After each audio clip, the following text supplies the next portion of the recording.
All right. Hello, everyone, and happy Friday. My name is Morgan Heitzma with Scott Leroy Marketing, and I'm so excited to jump into our training here today. Today's class is all about the opportunities section within your KW Command platform. And we're going to learn how to get that connected, get your DocuSign connected to your KW Command, as well as how to get a contact through the opportunity section. So as we are taking a look here today, this class is going to be recorded. It's going to be placed on our YouTube page. Usually takes about 24 hours or so to process, but you guys should be able to find it in this link that I'm going to send in the chat box down below for you. Now, throughout today's training, if you guys have any questions at all, please feel free to use this chat box. I'll do my best to stop in real time and address those for you. If I miss any questions, just know that I'm going to stay at the end of class for a few minutes to help answer any of those that I missed. If by chance we just don't have the answer for your question here today, or if we need to jump into your account and kind of troubleshoot a little bit more, please feel free to reach out to us at support@scottleroymarketing.com. I'm going to throw that in the chat box for you as well. Now, as we get started here today, just note that that we are going to be using the KW Command platform. It's going to be agent.kw.com. For those of you, if this is your very first time signing in, we will not put in www. It will just be agent.kw.com. And for today's demonstration right here, I'm going to sign in underneath Scott's account here, but your login page should generally take your KW username and password right here. And then once we click on sign in, we're going to be taken to our homepage of our KW Command platform.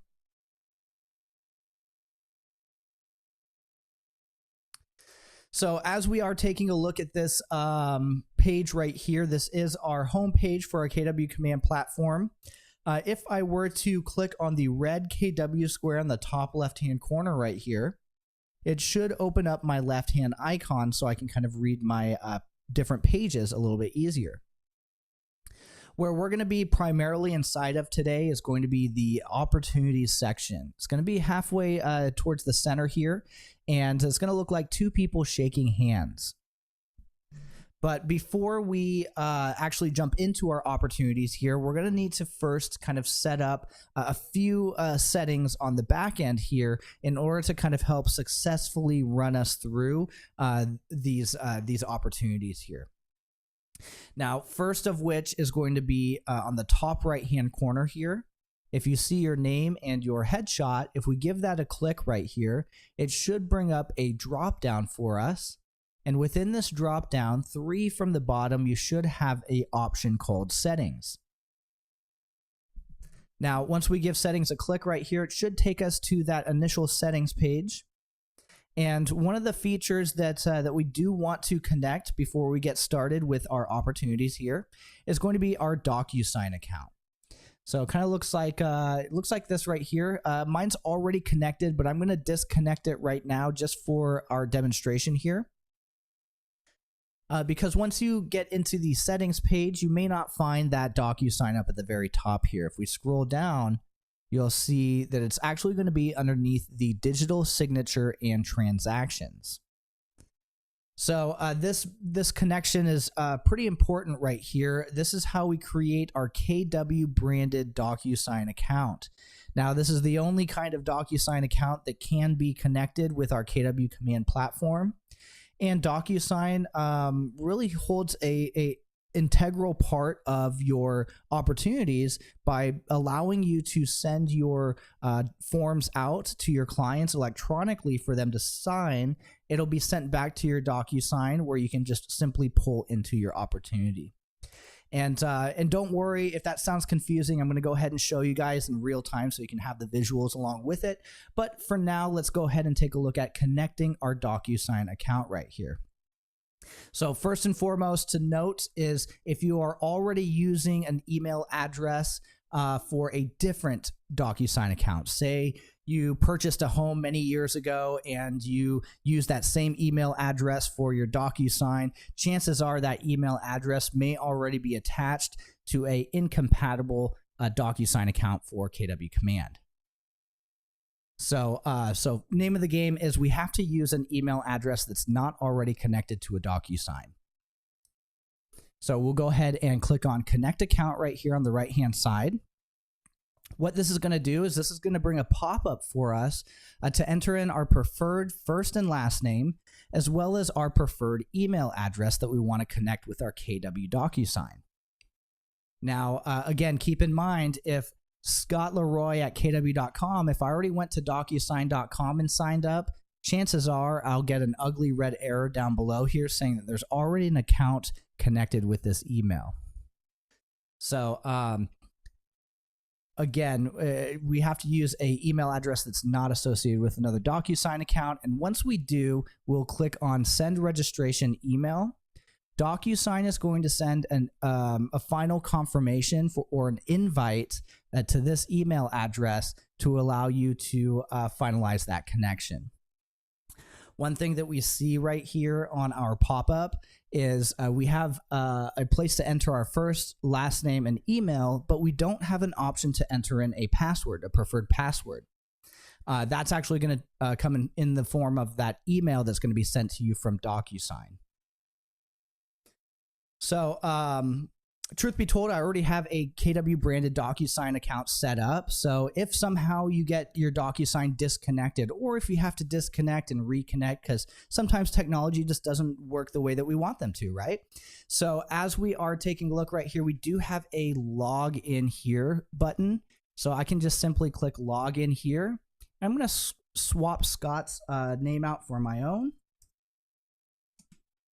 And then I'm going to click log into DocuSign. And what this should do is this should bring a pop-up for us, depending on how long it's been since we've signed into our DocuSign account last. And then we'll just enter in that password that we created from that email invite. And then we should be able to click login here, and it should secure that connection. As you see up top here, it says DocuSign is now ready and can be found within the opportunities section. So again, I hope that that wasn't too quick for you. Again, name of the game, first and foremost, is making sure that we are able to pull our documents, and DocuSign has that ability to pull in our documents and our forms. So again, that's going to be clicking on our name on the top right-hand corner and then navigating over to settings. Then we'll locate the DocuSign and then connect account right here. Now, as we are, we also are going to take a look at our second step here. And our second step is going to be creating a contact, because within the KW Command platform, everything draws off of the contact. So AKA, to which contact do you want to apply a document to, or to which contact do you want to apply a marketing or an opportunity or anything. So everything kind of draws off of the contact itself within the KW Command platform. So clicking on our name, on our KW on the top left-hand corner here, again, it'll open up our left-hand icons here. And then again, the second step after connecting our DocuSign would be ensuring that we have that contact already added into our database. So, so as you see right here, we have a fake contact with fake information right here. So again, if we don't have a contact, if we don't have John Smith entered in our system just yet, but we need to create an opportunity for John Smith, we can simply click on the Add Contact button on the top right-hand corner here, and then add in that contact information. Again, full disclosure that there's a full in-depth contacts class to kind of help get you equipped with all the ins and outs of creating contacts as well as managing contacts. So, so again, what we're going to do for today's demonstration is we're actually just going to use this contact right here, this sample contact.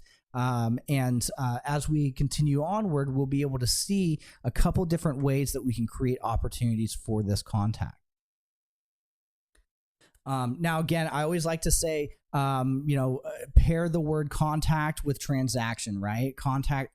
Opportunity with transaction, right? Opportunity, transaction. And as we're taking a look right here, if we're thinking about our transactions or what kind of mindset we're in for the day or for that moment, we have two different ways that we can kind of manage transactions or opportunities. So the first mindset is if you are working on your database, right? If you're working with contacts for the time being, and you want to make sure that you're managing contacts here, and sometimes it bleeds into the transactions as well, right? What we can do is we can simply click on the contact name right here. And taking a look right here on the left-hand side, this is all the information that we filled out about the contact. On the right-hand side, we have the timeline, which is all current or future information that's going to start to populate. But right next to the timeline, we're going to have a opportunities section right here. And this opportunities section right here gives us the ability to create opportunities directly onto an individual's contact profile. So again, this is what I mean. If you're working on John Smith for today, right, and you're kind of making sure their information's correct, maybe you're trying to make sure the neighborhood's okay because you're going to set up a neighborhood smart plan, and you want to make sure that we're actually halfway through a transaction, so we need to create an opportunity as well. That's kind of the mindset of like working on a contact, right? So you have that option right here. We'll just simply create opportunity right here. And in this case, we'll have a menu option that gives us the ability to create that opportunity. Now, what I'm going to do is I'm going to actually open up a new tab here. I'm just going to duplicate this screen. And I'm going to make my way over to the actual opportunities page. So again, clicking on our red KW square on the top left-hand corner, and then making our way to our opportunities right here. We'll give this a click. And this is going to be our opportunities page. Now, now there's a lot of different colors going on right here, but before we dive too far into that, I just want to draw our attention to the Create Opportunity button on the top right-hand corner right here. If we give this a click, you'll see that it opens up that same exact form that we found within that individual contact, right? So Morgan Heitzma right here, we can create contact. And again, we have two different ways that we can create an opportunity. One on the contact and one just as an opportunity. So this mindset right here inside of the opportunities, this is going to be really transaction focused, right? What do I need to do to move it through the pipeline in order to close on this deal? So, so starting off right here, I'm not going to fill out a form just yet, but as we are taking a look at the actual opportunities page, you'll see that that we have three different timelines right here. We have a listing timeline, we have a buyer timeline, and then we also have a leases timeline. So you have three different timelines right here, depending on which side of the transaction that you're on. Now, taking a look a little bit further right here, each timeline right here has a title right here. So you see cultivate, appointment, active, under contract, and closed. And for your buyers right here, it'll have the same timeline. These are what we call phases: phase 1, phase 2, phase 3, phase 4, phase 5.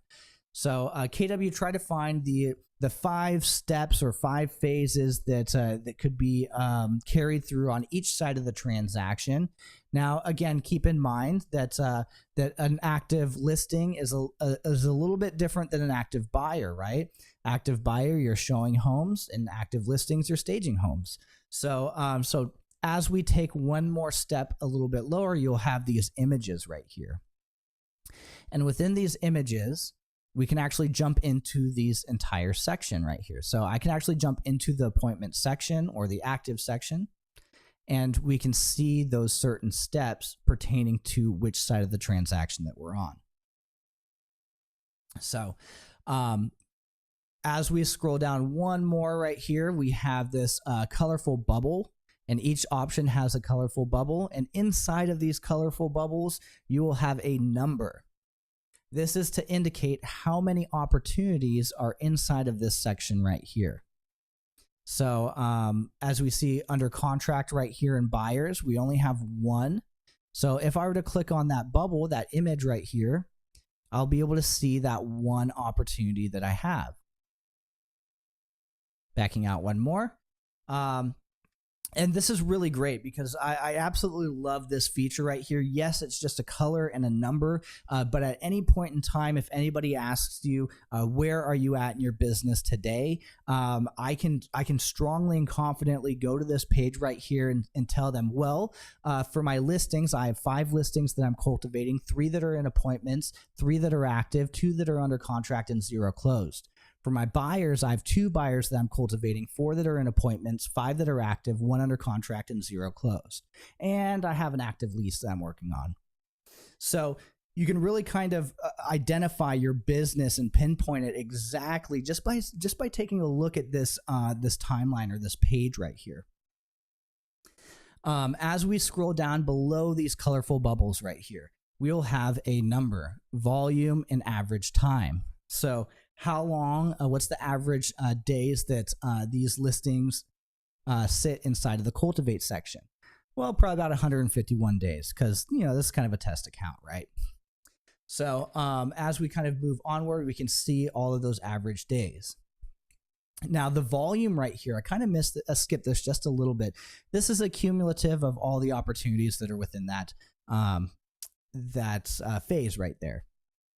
So here we're actually able to really segment every single stage or phase that our opportunities are on. Now, off to the right-hand side right here, we have our GCI. And our GCI shows us 2 bits of information. One, our potential income, and then one, our probable income. Now, we'll notice that our potential income is significantly larger than our probable income. Our potential income adds up all of these opportunities right here and says that if you closed on all of these opportunities, you have the potential to make this much. Your probable income is going to adjust that number based off of which opportunities are in which phase.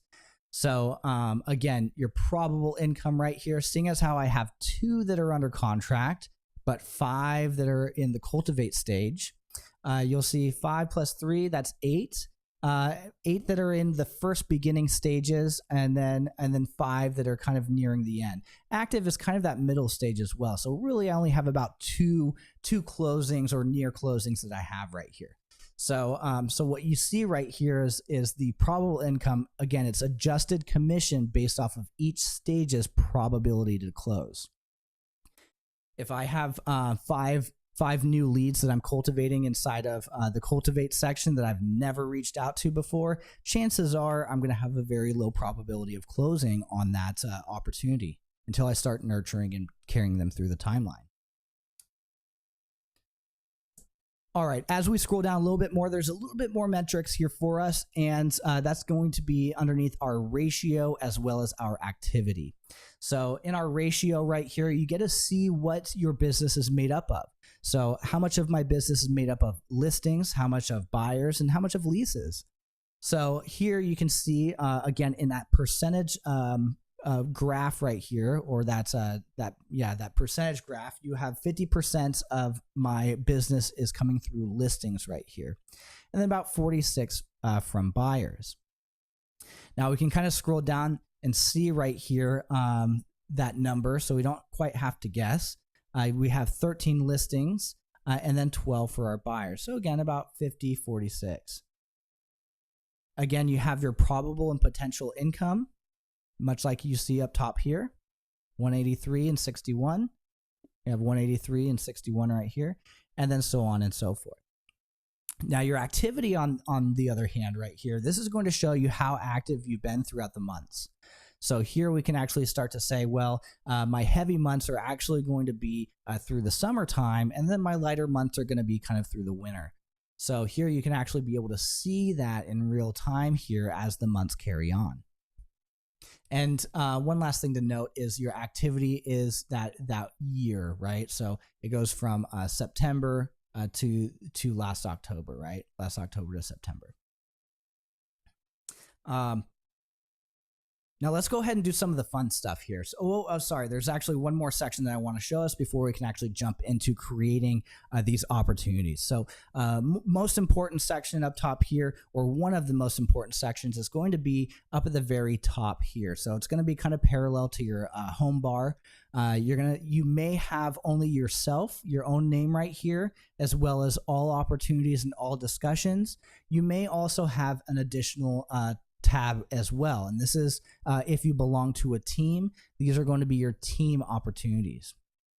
Now, there's a lot of different ways that teams can be set up, right? Teams can be set up to only push opportunities through the team account. Teams can be set up where you have the option to choose whether it's your personal opportunity or the team's opportunity. Or you may belong to productivity coaching, and that's set up a little bit differently that way as well.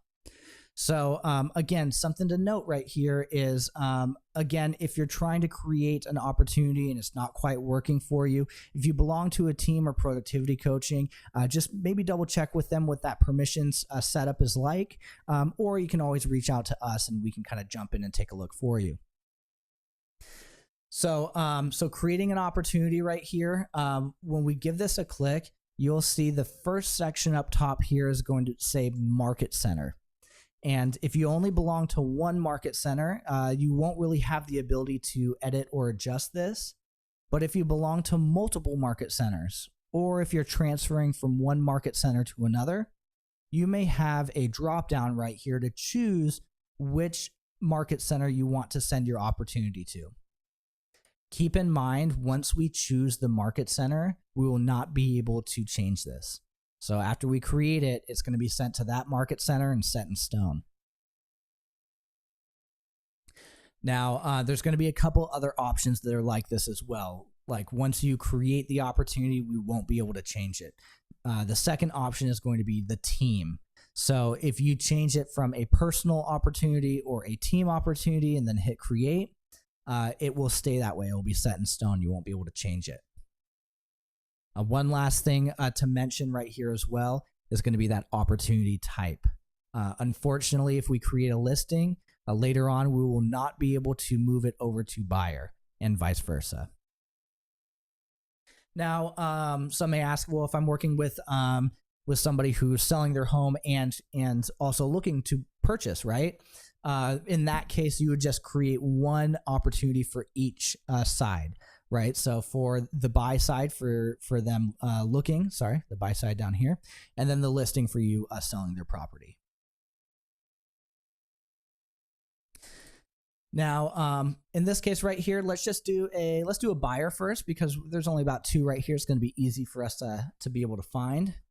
Now, next is going to be client right here, and this is why it's so important, right? We need to have a client first in order to create the opportunity. Now, I do believe we have, not a new update, but a relatively recent update where if I don't have this contact in my database just yet, test 1, 2, 3, I can actually have the ability to add that contact really quick. So again, a really cool update that KW decided to implement inside of the opportunities section. But in this case, let's go ahead and use myself here. I'll just type in Morgan, and what it does is it searches through your database right here inside of your contacts to find that individual. It also gives a little bit of context in case you have, a few different Morgan Heitzmas in your database, right? So here you can see which name and email we have here.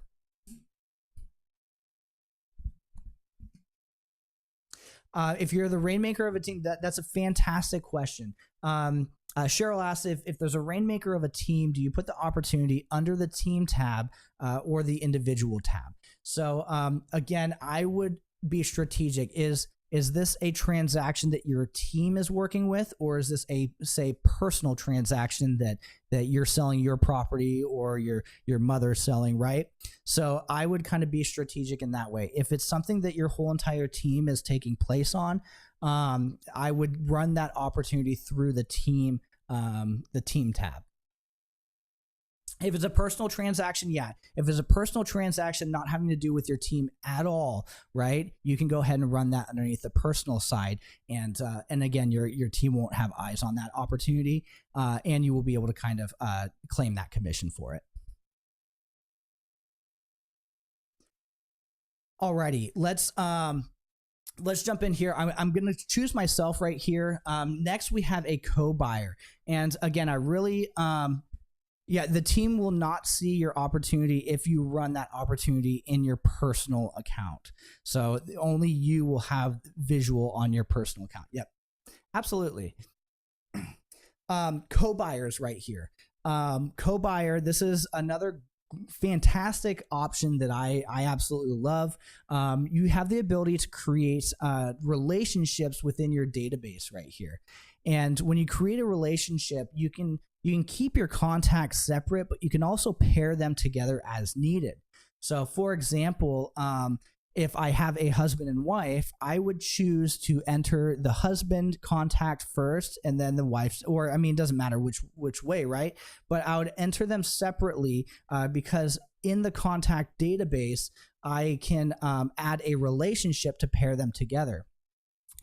This will help with like mailing. So when you create mailing labels, it creates both of their names as long as the address is the same. It'll pair them, squish them on one mailing label. But in this case right here in the opportunity side, you have the opportunity to kind of swap your co-buyer.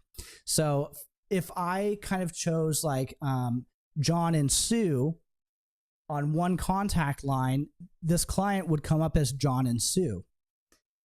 We wouldn't have the opportunity to add a co-buyer, but say maybe 3, 4, 5 years later, maybe Sue will go into a business and buy a commercial location with her partner, her business partner, right? That has nothing to do with John at all. So in this case, it wouldn't really add up or translate too well because they'd be smushed onto one contact. So we always say keep your contacts separate. You can always pair them together as you need to throughout the KW Command platform. So perfect example. So in this case, maybe me and my wife may purchase a home this year.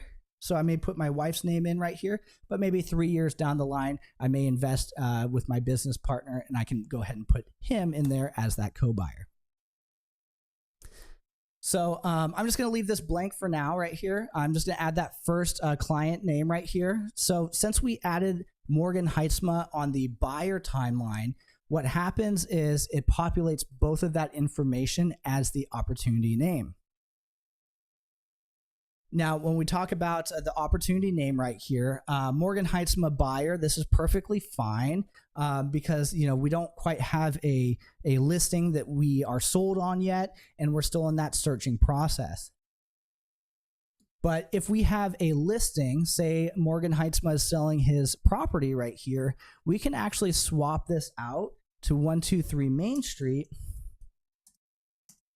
Because in this case, you would already know that property location, and changing your opportunity name by the property location is going to be a lot easier for your principal reviewing broker within your market center to find those forms, pair them together, as well as review and approve them a little bit quicker for you. So again, I always say, change your listing to the property address. For buyers, in this case, we may have to wait until we actually find that location. Now, we also have custom tags, right? So custom tags right here, very much like how we view contact tags, only they're for your transactions. So however you like to organize your transactions out, this is basically the method, right?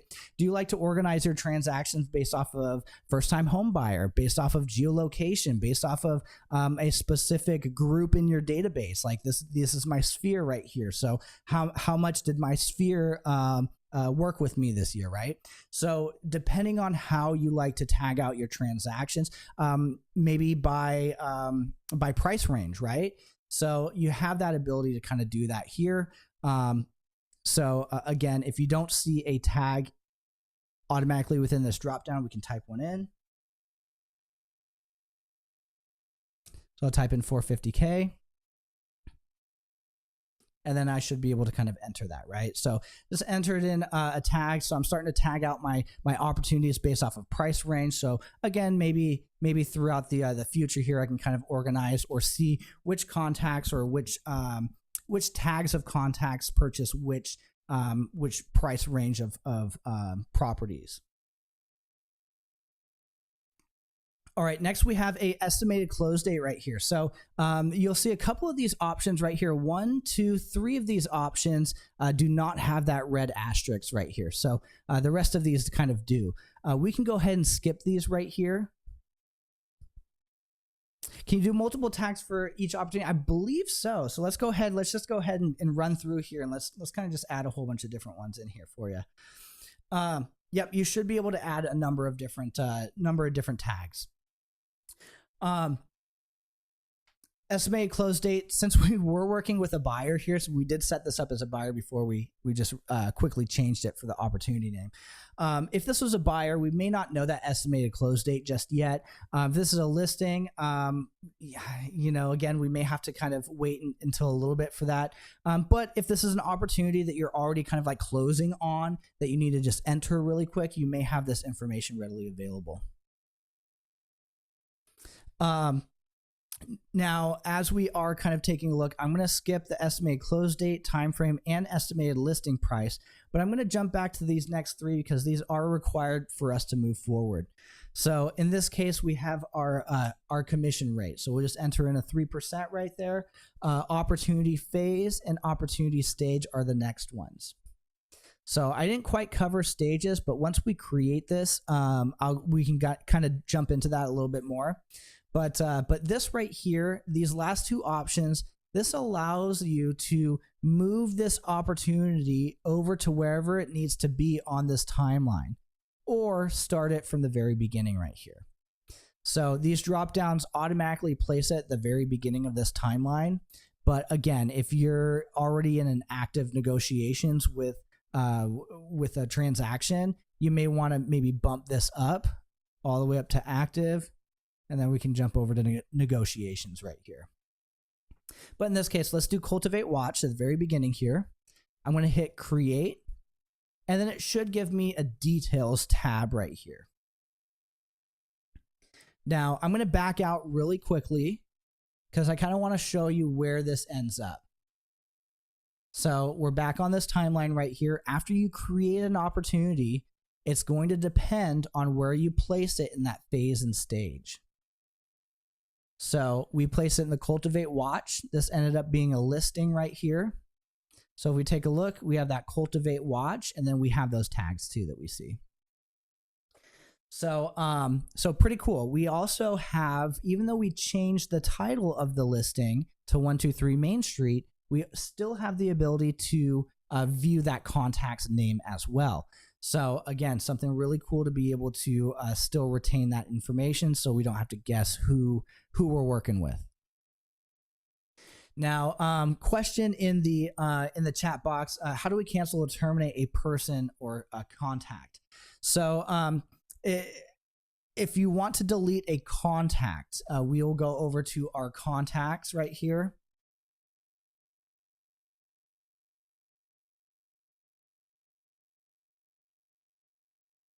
We'll create a test contact. If you want to delete a contact, you have 3 dots on the top right hand corner right here where you can archive. And then what archive is it's a soft delete. It'll actually bring this contact out of your database and into your settings. And once you jump into your settings, you can wipe all of the archived contacts. And then that should get rid of the contact for you. Now, if you want to get rid of the opportunity, right? So say I actually create a wrong opportunity and I need to delete that. So if we go back to our opportunities right here, we'll go to our cultivate watch. Wait for this to load up for a second. And say I accidentally created Sally Sample right here, and I need to remove Sally Sample. What I can do is I can click these 3 dots, and then I can archive the opportunity. So, so opportunity right here, archive opportunity. If it was a lost opportunity, say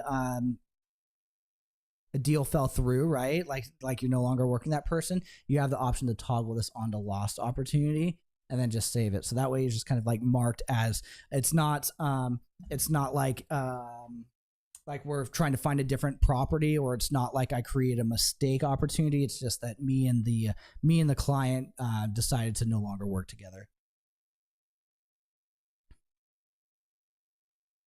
Alrighty, so as we are taking a look, let's jump into this listing right here. So I can click on 123 Main Street. But before we actually jump into this, let's take a closer look at this at these stages right here, because we didn't quite look at this just yet. Now, full disclosure, I may have a little bit more rows here for you, and we'll kind of jump into that if we have a little bit of time on how to create more. But what you should have at least is, I believe, a watch, nurture, and hot right here. So I believe this is the first three stages that come up within your cultivate. And then again, as we are taking a look, we can simply click on appointment, active, under contract, and close. So there's that timeline for you, but it's up at the top of these squares here. So very quickly, I can just move from cultivate to appointment right here. I can see all the opportunities in appointment. And then active right here, I can see all of them right here. Now, one thing to keep in mind is that once you pass the active negotiation stage, once you bring this opportunity into under contract or closed right here, these two timeline phases will act as a kind of like a locked in active deal. So if you have a opportunity within under contract right here and you're trying to edit it and it's not really letting you edit too much, like you see, it only gives me view details right here. I'll actually need to pull this back to the active section in order to kind of take a look and edit it. There we go. We'll view details. Yeah, it may be a little bit more limited. And I believe I said edit, but I meant delete or archive, right? So it becomes a little bit more limited in the functionalities when it crosses the under contract and close stages. Now, moving back over to cultivate right here, you can click on the title to enter into the opportunity. And this is where it kind of brings you right when you create the opportunity. But going back one more time, there's one more thing that I want to show you. Hovering over the title gives you a kind of like a pointer on your cursor here. But everything outside of that, you should have this kind of paw right here, like this full hand. And whenever you see the full hand, it allows you to click and drag the square anywhere that you want to. So this is how we actually move it from watch to nurture, from nurture to hot. And then when you're ready to move it to appointment, we'll actually move it up top here. We'll actually fit it inside of these squares here. Now, one last thing that I want to mention, if you guys can see that above every one of these phases right here, appointment, active, under contract, and close, we have a gray dotted line right here. If I were to hover a card over top, do you see how that gray dotted line turns blue? This will indicate that this opportunity has connected to this appointment, and once you let go, it'll snap into the appointment section. If you do not have that blue dotted line, say you hover it over and it's just, let's see if we can try it, and it's just gray, like see how it's just gray right here? Once you let go, it will not snap over there. So you have to make sure that the dotted line's blue. Once we let go, it should snap, and then we will be able to find it in the appointment section. Now, let's go ahead and give 123 Main Street one final click right here. And then again, we jump back into the details tab. The details tab is very similar to the contact tab right here, in which the left-hand side, again, is all the information that we filled out.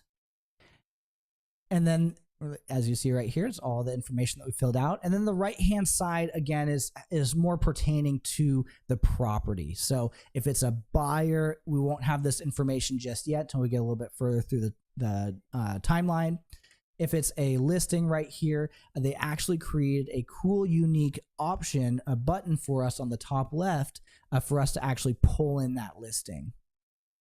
Now, again, you won't have this option on the buyer side.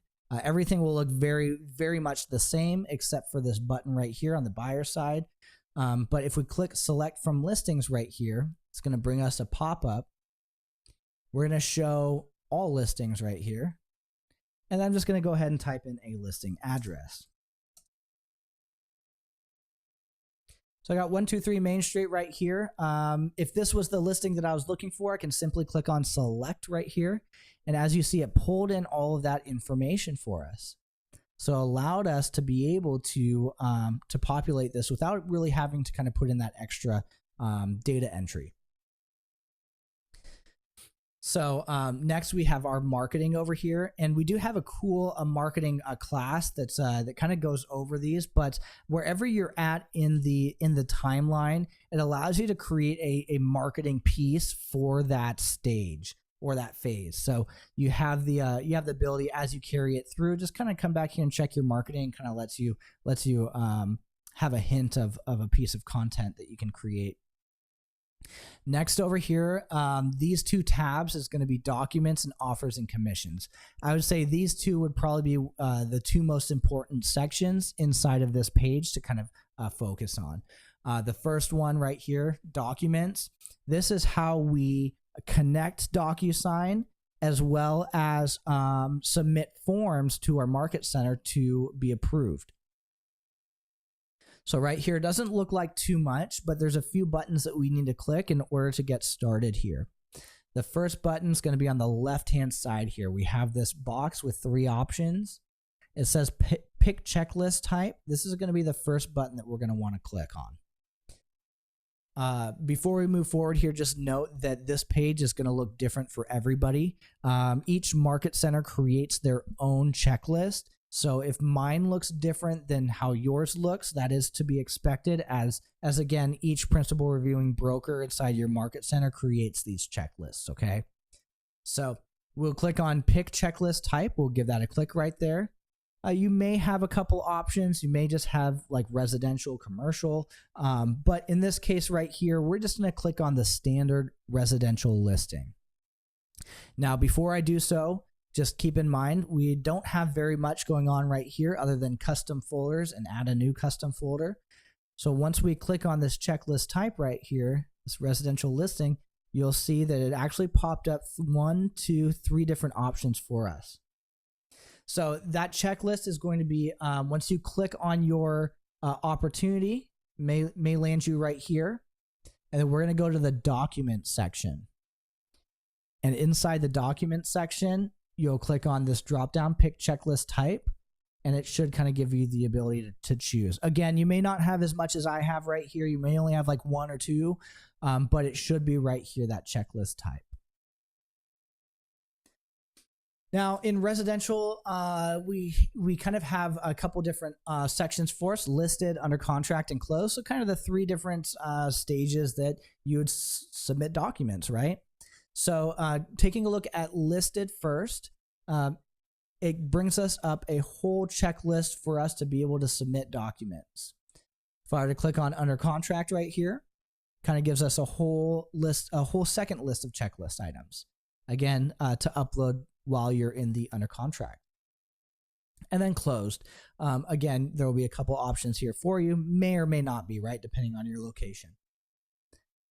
So taking a look, these are the 3 different checklists that we needed to drag and drop. And then once we drag and drop a file right here, we can actually submit it to our market center. This option becomes available for us the moment a form gets dropped right here. We have a start a transaction button right here. This is how we connect our DocuSign account. So right now we have the ability to drag and drop files from our computer. So not sure if I have a PDF. Let's see if I can drag and drop. No, I don't have a PDF here for us today, but you drag and drop a PDF, it'll upload right here. But as we follow this over to the left-hand side, we do have the type of form or document that they're asking for. So this is a disclosure, an agreement, disclosure authorization. So as we scroll down, it'll kind of let you know.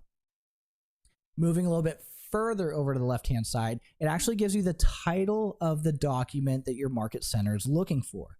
So it only wants you to submit the CMA initialed by client competitive market analysis from this section right here. It doesn't quite want any other documents other than this listed document right here. Following a little bit more to the left here, we have our requirements. Now, some forms are going to be required by your location, by your market center, by the transaction that you're doing. Some are going to be optional, and then some are going to be conditional, contingent on the property. So as we scroll down right here, we'll see that here's a number of required forms for us to submit. This one's going to be conditional. So again, right here, condition: if the property will not be listed on MLS immediately, then it must be signed by a supervising broker and sent to HAR within 3 days of signing the listing agreement. So here it kind of gives you a little bit of information on what conditional situation would allow for this form to be needed. And then as we scroll down a little bit more, you have that optional. Strongly recommended. Again, just little hints right here, right next to these eyeballs, or sorry, these eye notifications. And then last but not least, you have your status. So I wish I had a PDF that I could drag and drop for you guys, because again, once you drag and drop, it'll go from not uploaded to uploaded, and then submit to Market Center will turn this nice blue color. Once you submit to Market Center, the status will change to submitted. And then once your principal reviewing broker either approves or rejects the document, it'll kind of give you that indication right there as well. So next you have your Start a Transaction button on the top right-hand corner right here. Again, this is going to be for your DocuSign. Since we already connected DocuSign at the very beginning from our settings right here, we can simply click on Start a Transaction. Again, if you guys have dotloop and DocuSign, we would strongly suggest only utilizing one, as we've seen issues if both of them are used at the same time. So we'll use DocuSign right here. It's going to load up for us. It should open us up into a new tab on the top here to create a DocuSign room for us. So you see that DocuSign room. You may not have any of these forms right off the bat. Sometimes they populate, sometimes they don't. All depends on the location. But once you have this DocuSign room right here, we can actually click Add on the top right-hand corner, and we can add DocuSign forms. And here's your board forms and Market Center forms that you can pull in, fill out, and then send off to get signatures. Once they come back signed, they're going to land back into this DocuSign room right here. Each DocuSign room is going to pertain to one specific opportunity. So you know that you'll never have to worry about crossing documents from other transactions. Now going back over here, once we actually connected our DocuSign, this button will be it'll say one of three things, or it'll have one of three things to it. The first one is that dark gray Start a Transaction button that we just clicked on. If it's dark gray, that means there is not yet a DocuSign room connected to this opportunity yet. If it's white with this blue text right here, this means that you have a DocuSign room connected to this opportunity. So this is good to go. It's connected to a room. If you don't see this button at all, if this button is just gone, chances are you may need to jump back into your settings and take a look at your DocuSign connection. This button will only appear if DocuSign has been successfully connected within your settings. So there's those three things right there. So, taking another look over here, again, once you add DocuSign documents right here, I don't have any signed documents. Again, we have a full in-depth DocuSign class for you, but you should have your signed documents show back up in this drop-down right here. You have the option now to choose between your computer or DocuSign right here. So this is what we saw before, and this is what we have now. All right, last little section that I last little section that I kind of want to show us is the offers and commissions section, because I think this is super important. Taking a look at offers and commissions over here on the right hand side, and this is going to be a two-step process. So step one is going to be creating an offer, and then step two is going to be accepting that offer and then creating a commissions form. So right here, as we are promoting 123 Main Street and we're trying to attract buyers, all of a sudden some buyer offers start coming in for us. So what we'll do at this point is we'll just start populating these offers into this timeline right here. So we'll click add new offer. We have initial offers, what populates first, but maybe I want it to be a little bit more granular.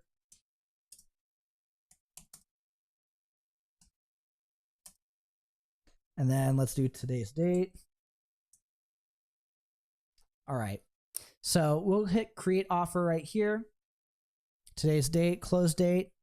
We can go ahead and adjust this. If I didn't like what I wrote at the very beginning right here, I can just go ahead and say, well, actually, I don't want to add that client's name right there. So maybe we do offer 9-1 or offer for 123 Main Street.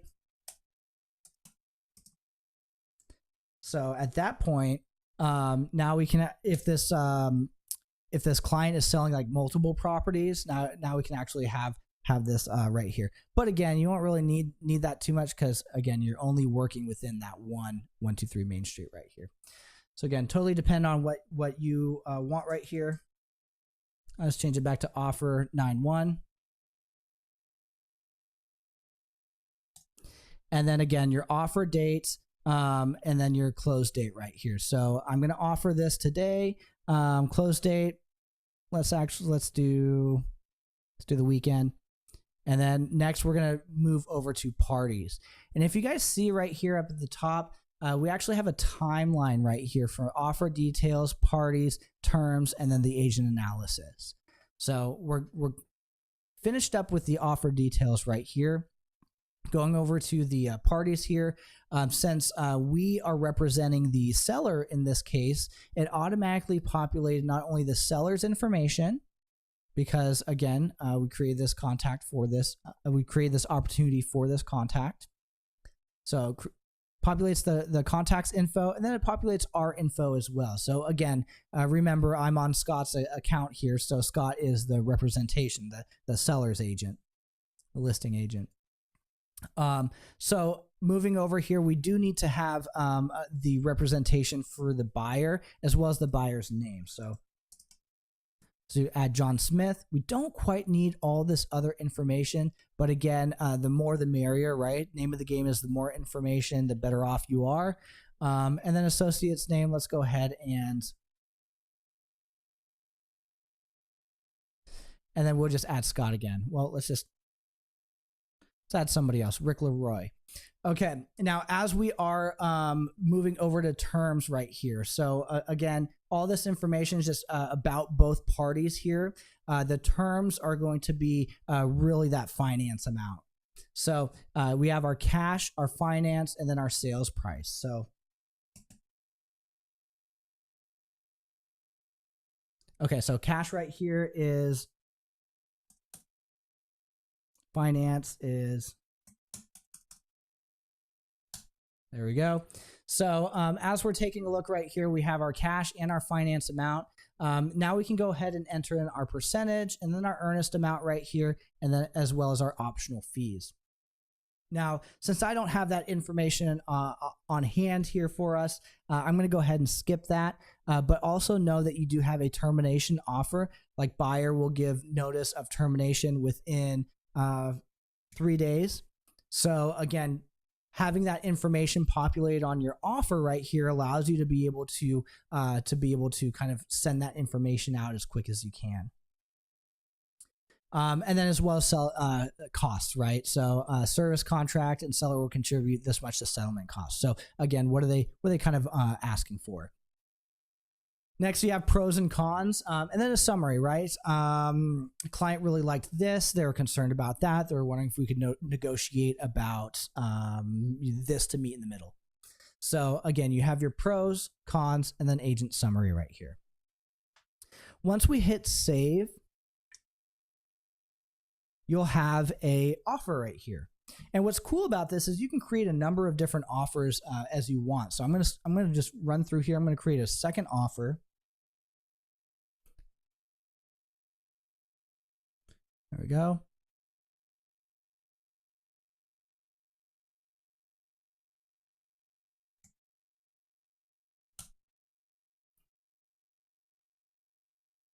So as we are creating multiple different offers right here, we can actually scroll through here and we can kind of see which offer may be the best. And if there's a really good offer here, we may want to send this to our client. So, so as we take a look, we can actually click on these three dots right here. We have the ability to add a negotiation, edit the offer if we kind of messed up on some info, like I put an extra 5 right there. Or we can add analysis or send the offer. So my favorite right here is this send offer option. So if I give this a click, we can automatically send this to our client. We can send this to Morgan Heitzma right here. So it automatically populated the client's name, and then it kind of gave it a auto-populated subject line and email message. So it says, great news, here's a new offer on your listing. And that's pretty much all it is. You have the ability to send a copy to yourself, but if we click on this eyeball in the top right-hand corner right here, this is what your offer is going to be sent to your client. This is what it kind of looks like. So very well put together offer where your client can kind of sit down, take a look at it, and be able to kind of make some adjustments. So really, really cool to be able to just have a branded email right here ready for you to send out. Now I'm up against the clock. I may run over about 3 minutes. I just want to show you the commission side really quickly here. I'm gonna accept this offer right here. The moment I accept it, these buttons are gonna change. So if I click accept right here, you'll see that change from change response and manage commission. So instead of accept and reject, we have change and manage. This is where we go to manage our commission and submit our commission report. Giving this a click right here. Again, the left-hand side's all the information that we filled out until this point. Right-hand side is going to be that submit button for us to submit our commissions to our MCA. And again, there may be some things that we have to update and change right here. Remember when we created the opportunity, we kind of left that contract date and close date blank, so we may have to double check this really quick. It won't let you proceed forward without finalizing everything. So if we click general information right here, we can go ahead and adjust this accordingly. So let's go ahead and do contract date will be the 1st, and then we'll hit save changes.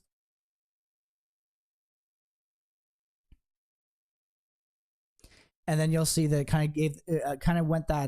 gave that ugly red error, made it go away, and we're ready to proceed forward. This is the one of the most important sections in the commissions report right here, and this is it's gonna be this payment line.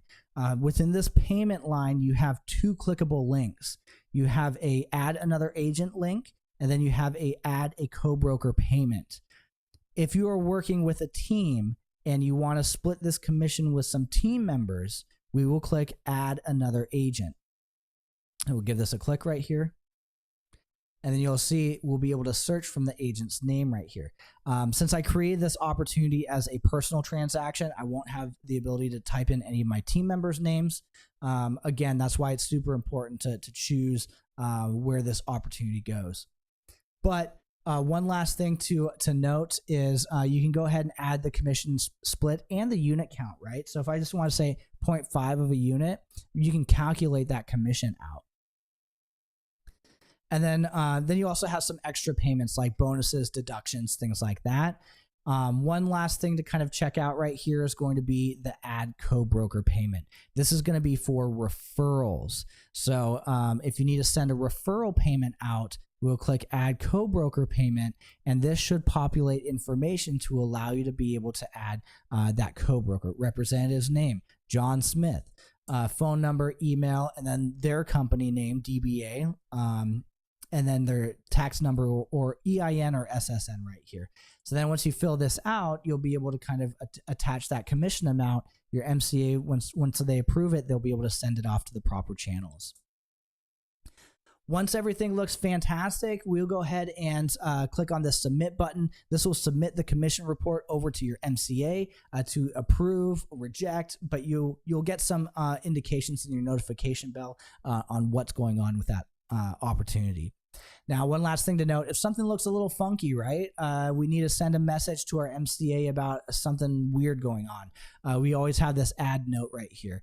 So again, this is just a quick little way for you to send a message to your MCA while they're reviewing this opportunity in case anything looks a little bit weird. And I think that's going to be about it for today. And I know I ran over about 3 extra minutes, and I truly appreciate you guys who stuck around with this. If you guys have any additional questions, please shoot them in the chat box down below. I'll stay for a few extra minutes for you guys. And for those of you who are watching this video on a later date, thank you so much. We truly appreciate you taking the time. And if there's anything that we can do, please reach out to us at support@scottleroymarketing.com.